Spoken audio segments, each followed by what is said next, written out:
Hi friends, good morning to everyone. Welcome to Baba words. ఈరోజు బాబా వర్డ్స్లో ఒకానొక సందర్భంలో బాబా ఇలా అంటున్నారంట, నువ్వు ఇతరుల దోషాలు ఎంచితే భగవంతుడు నీ లోపాలు లెక్కిస్తాడు. సాటి వారి కంట్లో నలక తీసే ముందు నీ కంట్లో ఉన్న శూలాన్ని తొలగించుకోవాలి.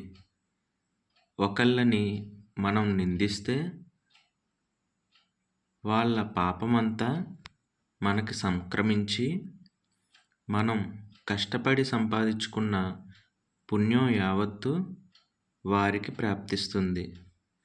తోటి వారిని ఏమాత్రం నిందించినా నరకంలో శిక్ష అనుభవించక తప్పదు. ఇలాంటి దుష్ప్రవర్తనలు మానుకోకపోతే షిరిడీ వచ్చి ప్రయోజనం ఏమిటి అని చెప్పేసి బాబా అన్నారంట. ఇది బాబా ఏ సందర్భంలో ఎవరితో అన్నారో తెలుసుకుందాం. ఒకసారి ఒక వ్యక్తి షిరిడీ వచ్చి వాడాలో దిగాడు. ఇంకా అతడికి బాబా దర్శనం కాలేదు. బాబా లెండి తోటకు వెళ్ళారని, తిరిగి రావడానికి చాలా సమయం పడుతుందని ఎవరో చెబితే విని వాడాలోనే కూర్చొని కాలక్షేపం కోసం పిచ్చాపాటి కబుర్లు చెబుతూ ఇతరుల గుణదోషాలు ఎంచసాగాడు. బాబా భక్తుల గురించి, వాళ్ళ వృత్తుల గురించి ప్రస్తావిస్తూ, ఆ శ్యామకి పని పాట లేదు, ప్రభుత్వం జీతమిస్తుంది, హాయిగా తిని తీరిగ్గా వెళ్ళి మసీదులో కూర్చుంటాడు. స్కూల్లో పిల్లలు చదువు సంధ్యాలు లేక ఎలా పోతే ఆయనకేం, ప్రభుత్వ సొమ్ము తినటానికి వస్తోందిగా అన్నాడు. ఆ మాటలు వింటున్న వాళ్ళు విస్తుపోయారు. ఆ వ్యక్తి అంతటితో ఆగకుండా మహల్సా గురించి ప్రస్తావిస్తూ, అబ్బో ఆయనకేం, దేవుడి మాన్యం ఉంది, రోజు దక్షిణలు వస్తాయి, ముక్కు మూసుకొని కాసేపు ఖండోబా ఆలయంలో కాలక్షేపం చేసేస్తే భుక్తి గడిచిపోతుంది. అటుపైన మసీదులో బాబా పాటే ప్రసాదాలు, సాయంత్రం ఇచ్చే దానాలు పై సంపాదనే, వాళ్ళకి మాకు తేడా లేదు అన్నాడు హేళనగా. వాడాలో వారు ముక్కున వేలేసుకున్నారు. అయితే ఎవ్వరూ ఆ ప్రసంగంలో కల్పించుకోలేదు. ఎవ్వరూ తనని వారించకపోయేసరికి అతడు మరింత పేట్రేగిపోతూ, అసలు షిరిడీ వచ్చే వాళ్ళంతా దేనికోసం వస్తున్నారు? ముక్తి కోసమా, భుక్తి కోసమా? అసలు ఈ జనాలందరికీ భుక్తి ముక్తి కల్పించే మహత్తే బాబాకుంటే ఇంతమందిని హైరానా పెట్టి ఇక్కడి దాకా పిలిపించుకోవడం ఎందుకు? ఎక్కడున్న వాళ్ళని అక్కడే ఉంచి ముక్తి భుక్తి కల్పించొచ్చు కదా. ఏం చేస్తాం, జనాలు గొర్రెల్లాంటి వారు. ఒక గొర్రె ముందు నడిస్తే మిగతా గొర్రెలన్నీ దాని వెనక తైతక్కలాడుతూ తెలివి తక్కువగా అనుసరిస్తుంటాయి అనేశాడు. అంతలో బాబా లెండి తోటలో నుంచి తిరిగి వస్తున్నారన్న వార్త అక్కడికి చేరింది. ఆ వ్యక్తిని వదిలేసి అందరూ బాబా దర్శనం కోసం పరిగెత్తారు. అతడు కూడా గొర్రెల మంద వెనక గొర్రెలా పరిగెత్తాడు. అప్పటికే బాబా వేప చెట్టు సమీపానికి చేరుకొని ఆగి నిల్చుని విశ్రాంతి తీసుకుంటున్నారు. భక్తులు ఒక్కొక్కరిగా వచ్చి ఆయనకి పాద నమస్కారాలు చేసుకుంటున్నారు. అంతలో ఆ వ్యక్తి కూడా వచ్చి బాబాకి పాద నమస్కారం చేయబోయాడు. బాబా చప్పున అతన్ని వారించి చెయ్యెత్తి ఆ సమీపంలో మలం తింటున్న ఒక పందిని అతనికి చూపిస్తూ, అది అశుద్ధాన్ని ఎంత ప్రీతిగా తింటున్నదో కదూ! ఇతరుల్ని నిందించడం అంటే ఆ అశుద్ధం తిన్నదానితో సమానమే. ఇప్పుడు మనం వాళ్ళని నిందిస్తాం. క్రమక్రమంగా వాళ్ళు మనల్ని వదిలేస్తారు. గొర్రెల మందలో ఉంటే క్రమశిక్షణ, రక్షణ లభిస్తుంది. ఒంటరి గొర్రెవైపోతే ఎవరికో దొరికిపోతావు, ఆహారమైపోతావు అన్నాడు బాబా నర్మగర్భంగా. ఆ వ్యక్తి భయంతో, ఆవేదనతో నిలువున కంపించిపోతూ, బాబా, నేను తప్పు చేశాను. అజ్ఞానంతో నోటికొచ్చినట్లు వాగాను. క్షమించు బాబా అని ప్రార్థించాడు. బాబా మందహాసం చేసి, నువ్వు ఇతరుల దోషాలు ఎంచితే భగవంతుడు నీ లోపాలు లెక్కిస్తాడు. సాటివారి కంట్లో నలక తీసే ముందు నీ కంట్లో ఉన్న శూలాన్ని తొలగించుకోవాలి.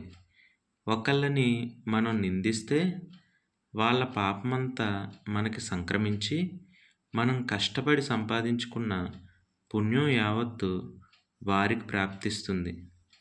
తోటి వారిని ఏమాత్రం నిందించినా నరకంలో శిక్ష అనుభవించక తప్పదు. ఇలాంటి దుష్ప్రవర్తనలు మానుకోకపోతే షిరిడీ వచ్చి ప్రయోజనం ఏమిటి అన్నారు బాబా.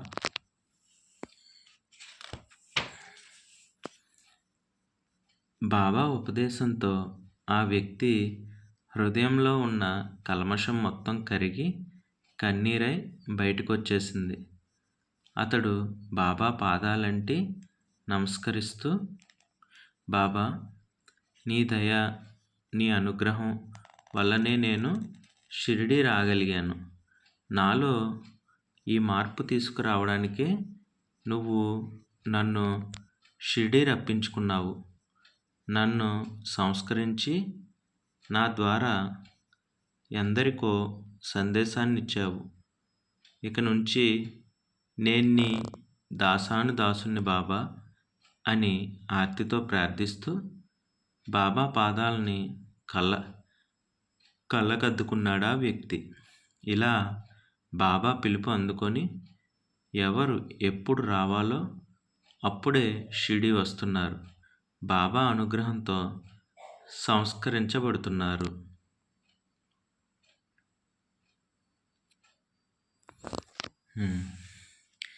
ఇది ఫ్రెండ్స్, ఓవరాల్గా ఈరోజు బాబా వాడు వచ్చేసి అసలు ఎంత బాగుందో కదా. దీన్ని మనం జాగ్రత్తగా అర్థం చేసుకునే ప్రయత్నం చేద్దాము. అయితే ఇక్కడ ఆ వ్యక్తి పేరేంటనేది ఇవ్వలేదు. ఒకసారి ఒక వ్యక్తి షిరిడీ వచ్చి వాడాలో దిగాడు అని మాత్రమే చెప్పారు. అతని పేరేంటనేది ఇక్కడ ఇన్ఫర్మేషన్ అయితే ఇవ్వలేదు. అయితే చాలా చక్కటి సందేశాన్ని అయితే అతని ద్వారా మనందరికీ బాబా అందించారు. మన వాడుక భాషలో అసలు ఇక్కడ ఏం జరిగిందో ఫస్ట్ తెలుసుకుందాం. ఒకసారి ఒక వ్యక్తి షిరిడీ వచ్చి వాడాలో దిగాడు. అతడికి ఇంతవరకు బాబా దర్శనం అయితే అవ్వలేదంట. బాబా లెండి తోటకు వెళ్ళారని తిరిగి రావడానికి కొంచెం సమయం పట్టిద్దని చెప్పి అక్కడ వాడాలో ఉన్న వాళ్ళు చెప్తే, సర్లే ఇంకా ఎలాగో కాసేపు వాడాలోనే వెయిట్ చేద్దాము బాబా వచ్చిందాక అని చెప్పేసి ఆయన అక్కడ కూర్చొని అక్కడ బాబా దర్శనం కోసం వెయిట్ చేస్తున్న వాళ్ళు ఉన్నారు కదా, వాళ్ళతో పిచ్చాపాటిగా సరదా కాసేపు కబుర్లు చెప్దాం అనుకున్నాడంట. ఆ కబుర్లు చెప్పే క్రమంలో ఎదుటి వాళ్ళ యొక్క గుణదోషాలు అంటే వాళ్ళ యొక్క లోపాలు ఎంచాలని ప్రయత్నం చేస్తున్నాడనమాట.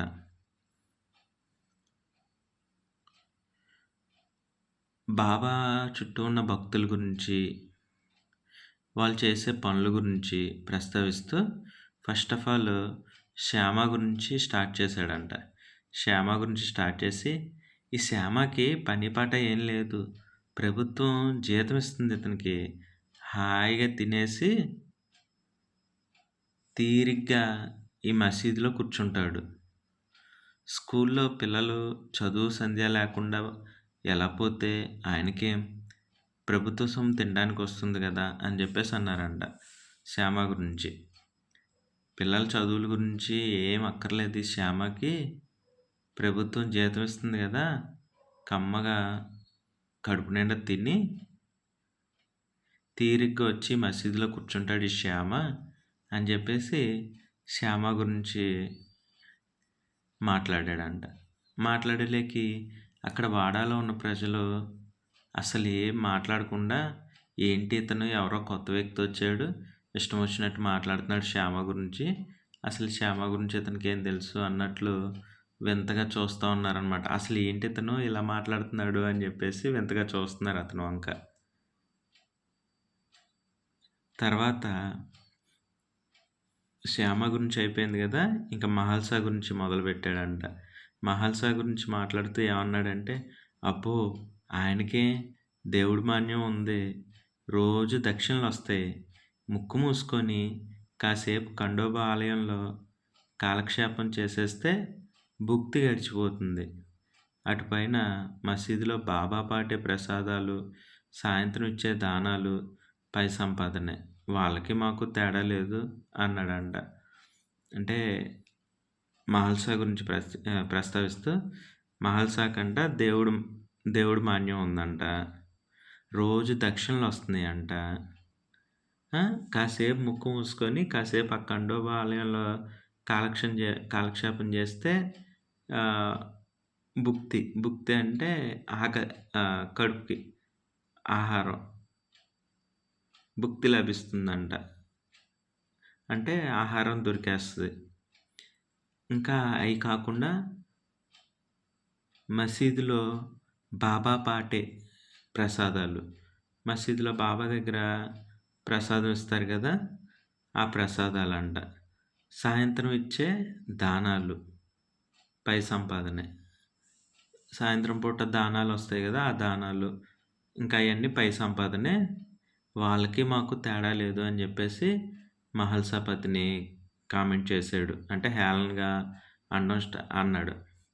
సరే, అలా మాట్లాడుతుండే లేకి ఇంకా వాడాలో ఉన్న వాళ్ళు ముక్కును వేలేసుకొని కూర్చున్నారంటే, ఇంకా ఏంటి ఇట్లా మాట్లాడుతున్నాడు అన్నట్టు కాముగా అయిపోయారు. అయితే ఎవ్వరు కూడా అడ్డు చెప్పట్లా. నువ్వు శ్యామ గురించి ఏం తెలిసని మాట్లాడుతున్నావు, మహల్సా గురించి నువ్వు ఎందుకు హేళన చేస్తున్నావు అని ఎవ్వరు ఏమి అడ్డు చెప్పట్లేదన్నమాట. ఇంక ఇలాగా ఆయన మాట్లాడే మాటలకి ఎవ్వరూ ఎదురు చెప్పకుండా కామ్గా ఉండేలేకి ఇంకా అదే దొరికింది అవకాశం అని చెప్పేసి ఇంకా బాబా గురించి కూడా మాట్లాడడం స్టార్ట్ చేశాడంట. బాబా గురించి మాట్లాడడం స్టార్ట్ చేసి, అసలు షిరిడీ వచ్చే వాళ్ళంతా దేనికోసం వస్తున్నారు, ముక్తి కోసమా భుక్తి కోసమా? అసలు ఈ జనాలందరికీ భుక్తి ముక్తి కల్పించే మహత్తే బాబాకుంటే ఇంతమందిని హైరానా పెట్టి ఇక్కడి దాకా పిలిపించుకోవడం ఎందుకు? ఎక్కడున్న వాళ్ళకి అక్కడే ఉంచి ముక్తి భుక్తి కల్పించవచ్చు కదా. ఏం చేస్తాం, జనాలు గొర్రెల్లాంటి వారు. ఒక గొర్రె ముందు నడిస్తే మిగతా గొర్రెలన్నీ దాని వెనక తైతక్కలాడుతూ తెలివి తక్కువగా అనుసరిస్తుంటాయి అన్నాడంట. అంటే షిరిడీ వచ్చే వాళ్ళంతా దేనికోసం వస్తున్నారు, ముక్తి కోసమా భుక్తి కోసమా? అంటే మోక్షం కోసం వస్తున్నారా, లేకపోతే పొట్టకూటి కోసం వస్తున్నారా? ఒకవేళ కనుక వీళ్ళకి భుక్తి ముక్తి అంటే వీళ్ళకి కడుపు నింపాలి, మోక్షం ప్రసాదించాలి అని బాబా అనుకుంటే, ఆయన కనుక అలాంటి శక్తే ఉంటే ఇంతమందిని హైరానా పెట్టి ఇక్కడి దాకా పిలిపించుకోవడం ఎందుకు? ఎక్కడున్నోళ్ళని అక్కడే ఉంచి, వాళ్ళకి కావాల్సిన ముక్తి, భుక్తి ఇచ్చేయొచ్చు కదా! ఏం చేస్తాం? జనాలు గొర్రెల్లాంటోళ్ళు. ఒక గొర్రె ముందు నడిస్తే, మిగతా గొర్రెలన్నీ దాని వెనక తైతక్కలాడుతూ తెలివి తక్కువగా అనుసరిస్తుంటాయి అని చెప్పేసి బాబా గురించి అనేసాడంట. ఇలాగా ఇతను పిచ్చాపాటిగా మాట్లాడుతూ ఉంటే నోటికొచ్చినట్లు. అంతలో బాబా లెండి తోట నుంచి తిరిగి వస్తున్నారన్న వార్త అక్కడ చేరింది. బాబా లెండి తోటకెళ్ళారు కదా! అక్కడ నుండి వస్తున్నారన్న వార్త అనేది చేరిందంట. చేరేలేకి అందరూ పరిగెత్తుకుంటా బాబా దర్శనం కోసం పరిగెత్తుకుంటూ వెళ్ళారు. అయితే బాబా అప్పటికే వేప చెట్టు దగ్గర నిల్చొని విశ్రాంతి తీసుకుంటున్నారంట. తీసుకుంటుంటే భక్తులు ఒక్కొక్కరుగా వచ్చి ఆయన పాదాలకి నమస్కారం చేసుకుంటూ ఉన్నారు. అంతలోకి ఇప్పుడు దాకా ఇలాగా శ్యామ గురించి, మహల్సా గురించి, బాబా గురించి పిచ్చి పిచ్చిగా మాట్లాడాడు కదా! అతను కూడా బాబాకి పాద నమస్కారం చేసుకోవడానికి వచ్చాడంట. వచ్చేళ్ళకి బాబా ఒక్క నిమిషం అతన్ని వారించి చెయ్యెత్తి ఆ సమీపంలో ఒక పంది అశుద్ధం తింటా ఉందంట. అశుద్ధం తింటా ఉంటే ఆ పందిని చూపించి, అది అశుద్ధాన్ని ఎంత ప్రీతిగా తింటుందో కదా! ఇతరులను నిందించడం అంటే ఆ అశుద్ధం తిన్నదాంతో సమానం. ఇప్పుడు మనం వాళ్ళని నిందిస్తాం. క్రమక్రమంగా వాళ్ళు మనల్ని వదిలేస్తారు. గొర్రెల మందలో ఉంటే క్రమశిక్షణ, రక్షణ లభిస్తుంది. ఒంటరి గొర్రెవైపోతే ఎవరికో దొరికిపోతావు, ఆహారం అయిపోతావు అన్నారంట బాబా అతన్ని చూసి. అసలా చాలా మీనింగ్‌ఫుల్ వర్డ్ అనమాట. అయితే మనం కరెక్ట్‌గా అర్థం చేసుకోవడం కావాలి ఈ మాటలు. అది అశుద్ధాన్ని ఎంత ప్రీతిగా తింటుందో కాదు, ఇతరులను నిందించడం అంటే ఆ అశుద్ధం తిన్నదాంతో సమానం. ఇప్పుడు మనం వాళ్ళని నిందిస్తాం. క్రమక్రమంగా వాళ్ళు మనల్ని వదిలేస్తారు. గొర్రె మందలో ఉంటే క్రమశిక్షణ, రక్షణ లభిస్తుంది. ఒంటరి గొర్రెవైపోతే ఎవరికో దొరికిపోతావు, ఆహారం అయిపోతావు. అంటే ఇతరులని మనం నిందించడం అంటే అశుద్ధం తిన్నదాంతో సమానమేనంట. ఎందుకంటే ఇది అక్కడున్న సిచ్యువేషన్‌లో అతనికి క్లియర్‌గా వర్తిస్తుంది.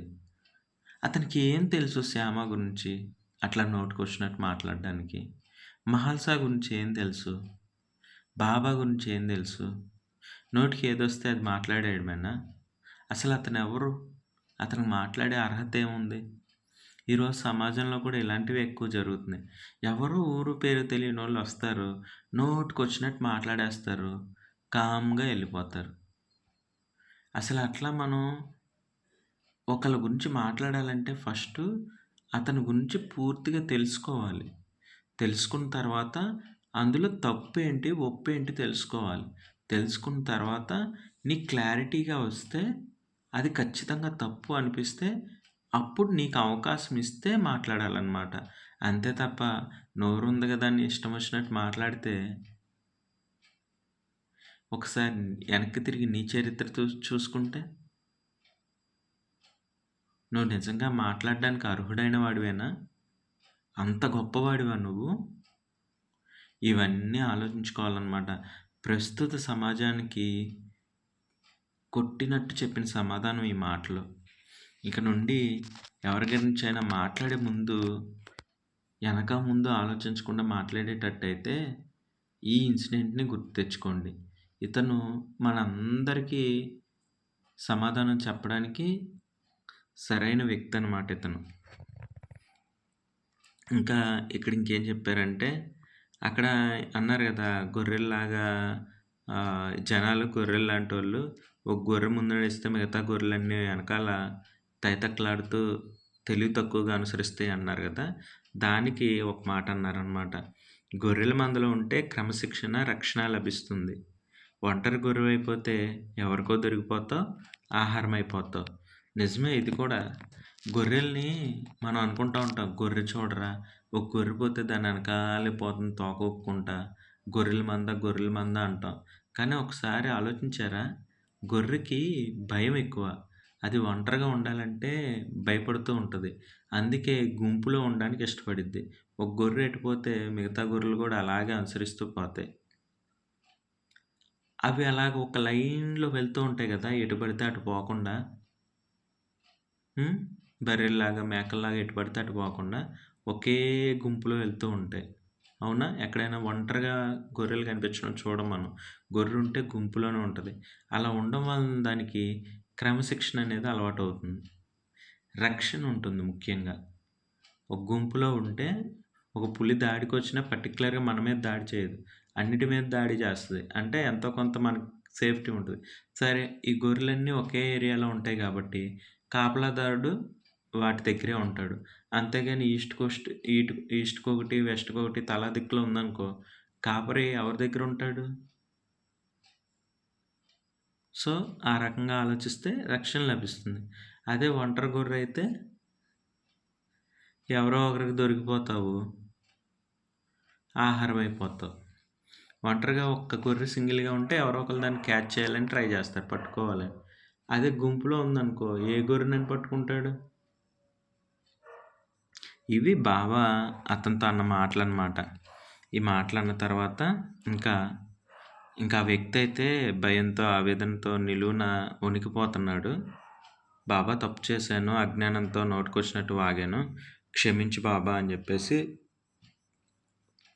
బాబాకి ప్రార్థించాడు. బాబాని వేడుకున్నాడు. బాబా మందహాసం చేసి ఇంకా క్లియర్‌గా చెప్తున్నారనమాట ఈ టాపిక్‌ని. నువ్వు ఇతరుల దోషాలు ఎంచితే భగవంతుడు నీలోని లోపాలు లెక్కిస్తాడు.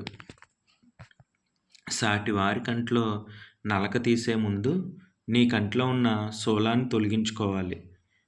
ఒకళ్ళని మనం నిందిస్తే వాళ్ళ పాపమంతా మనకు సంక్రమించి మనం కష్టపడి సంపాదించుకున్న పుణ్యం యావత్తు వారికి ప్రాప్తిస్తుంది. తోటి వారిని ఏమాత్రం నిందించినా నరకంలో శిక్ష అనుభవించక తప్పదు. ఇలాంటి దుష్ప్రవర్తనలు మానుకోకపోతే షిరిడీ వచ్చి ప్రయోజనం ఏమిటి?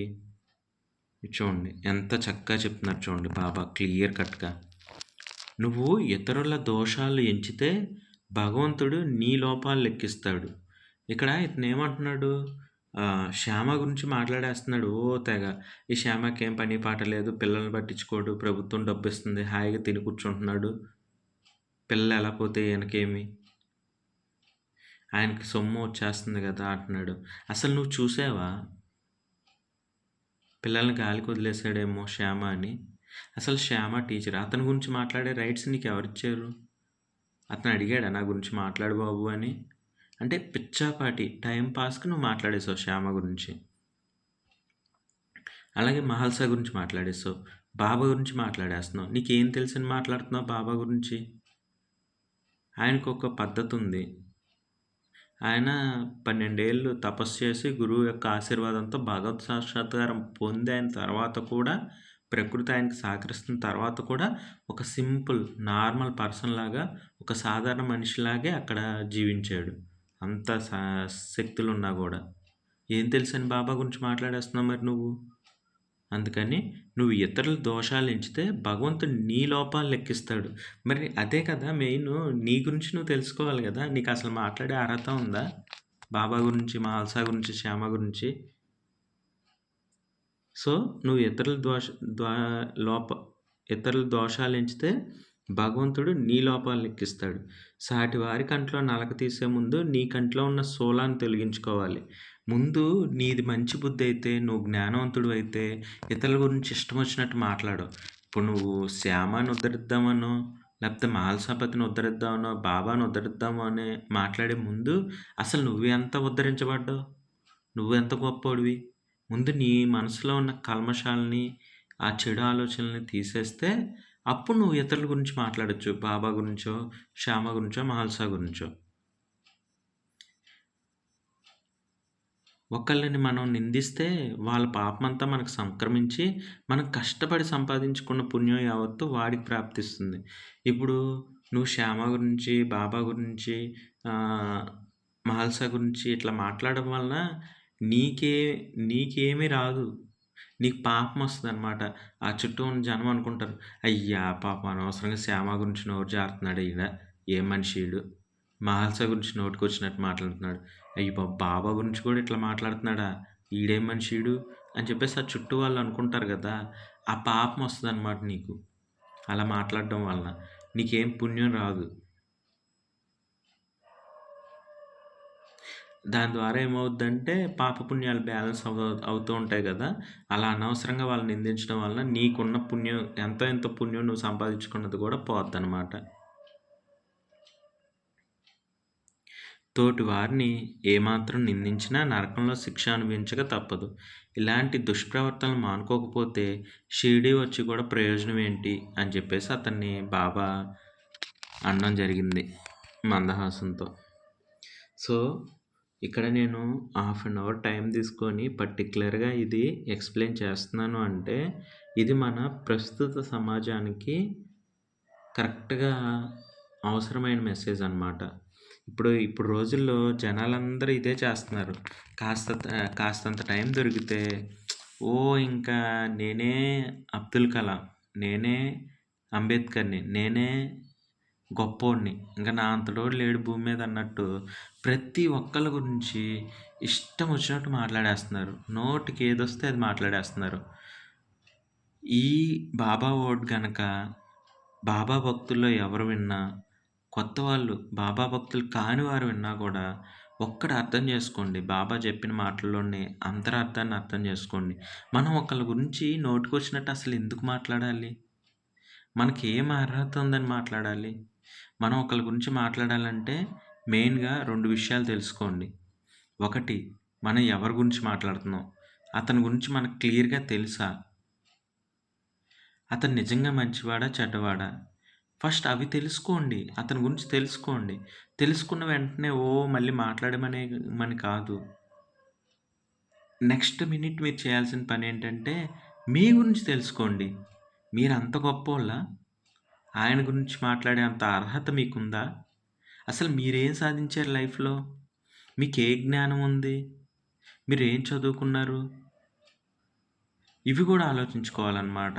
బోత్ ద వేస్ 2 వైపులా ఆలోచించుకొని నువ్వు నిజంగా చాలా గొప్పవాడివైతే అవతల వ్యక్తి గురించి నీకు పూర్తి సమాచారం తెలిస్తే అది 100% తప్పు అని అనిపిస్తే అప్పుడు నువ్వు దాని గురించి అంతో ఇంతో మాట్లాడొచ్చనమాట. అది కూడా వాళ్ళు అడిగితేనే మాట్లాడాలి. అడగకపోతే అవసరం లేదు. ఇది ఒక టాపిక్ మీద ఒకళ్ళ గురించి మాట్లాడాలంటే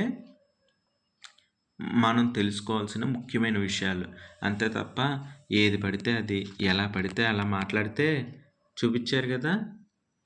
అశుద్ధాన్ని ఎంతో ప్రీతిగా తింటున్న ఆ పంది. ఆ పంది అశుద్ధాన్ని ఎంత ప్రీతితో తింటుందో, ఇతరులను నిందించడం అంటే ఆ అశుద్ధం తిన్నదానితో సమానం. ఇలా ఎందుకు బాబా పోల్చారు అంటే, మనకి ఏముండదు. మన దగ్గర జ్ఞానం ఉండదు, నాలెడ్జ్ ఉండదు. మనమేం గొప్పోళ్ళం కాదు. ఆకతాయిగా బతికేస్తుంటాం. మనం రోజు జీవితంలో తప్పులు చేస్తుంటాం. కానీ ఎదుటి వ్యక్తిని మాత్రం తెగ మాట్లాడేస్తాం అవకాశం దొరికితే. అది మాట్లాడేటప్పుడు మనకు ఒక రకమైన రాక్షసానందం అనమాట. అంటే అది పాపం. మనం అర్థం చేసుకోవాలి. మనకి పాపం సంక్రమిస్తుంది. అందుకే అంత ఇదిగా మాట్లాడేస్తూ ఉంటాం. ఒక రకమైన పిచ్చ సంతోషం అనమాట. ఎదుటి వ్యక్తి గురించి ఎట్లా పడితే అట్లా మాట్లాడితే. కానీ అది కరెక్ట్ కాదు. అది క్షణికమే. దాని ద్వారా మనకొచ్చేది పాపమే, పుణ్యం రాదు. ఏదో మన రాక్షసానందం కోసం ఇష్టం వచ్చినట్టు ఎదుటి వాళ్ళ గురించి మాట్లాడకూడదు. ఆలోచించి మంచి అనిపిస్తేనే మాట్లాడాలి. బాబా ఇంత చక్కని జ్ఞానాన్ని, సందేశాన్ని ఇచ్చినందుకు చాలా చాలా థ్యాంక్స్ బాబా. అనంత కోటి కృతజ్ఞతలు.